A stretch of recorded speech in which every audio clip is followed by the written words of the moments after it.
Okay, so here we go. Inundated. What tides move in him? At what watermark did survival instinct kick in? How much water is too high for wading?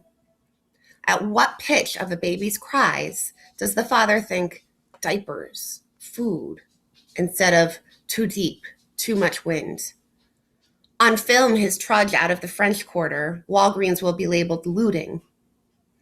His visage, gait indistinguishable to the casual viewer from people clutching stereos, sneakers, alcohol, any item the newsroom seems to suggest black people grab first. But look closely. See Huggies under his right arm, gallon of milk gripped in his left hand. Who can know his story? Who wouldn't grab a 12-pack if the bad day sends you to Scotch on a Tuesday? We're strung together for months, for lifetimes. If what a teenager makes working a summer job had to feed a family, is healthcare a house where fleeting dreams? So look again.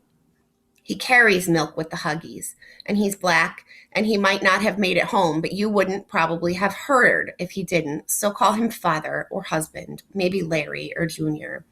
Handsome, thoughtful, drenched, scared, but not looter. So we read it from beginning to end, including the title, and now we just need to jot down or speak out loud our initial reactions. My initial reaction is that this is a really sad poem. It's a sad poem about how difficult life was in that part of New Orleans before the flood, and how stereotyped an entire population of people were during it. And that this man had to brave this dangerous water and wind to get diapers and milk for his baby, right? And that he might not have made it home, but we never would have heard that story. We only would have heard the story about people looting alcohol or TV or sneakers. All right, now we're going to do step 3, which is to read it stanza by stanza.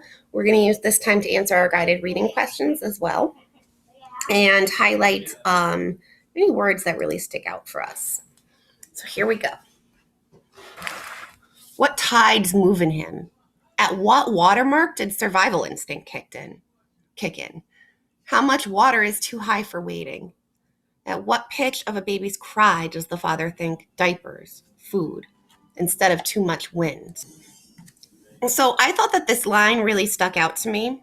At what watermark did survival instinct kick in? Right? Because, when the weather is bad, your first instinct is to hide out for a while. Like, you're staying in your home. But then all of the sudden, and I think that this is something that we can relate to during this quarantine, all of the sudden, it's like, I don't have food, I don't have diapers, I don't have the things that I need to actually survive what's happening outside of my home. And that's where we've seen people's survival instinct has kicked in during this time too, unfortunately, unnecessarily. But so I feel like this stanza gives us like the background on this person.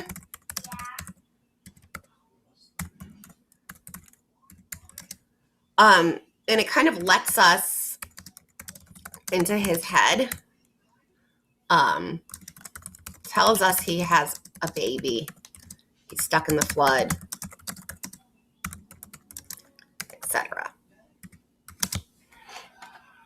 And let's go ahead and answer guided reading question 1. What does the father do? A, he drowns on the way to buy diapers.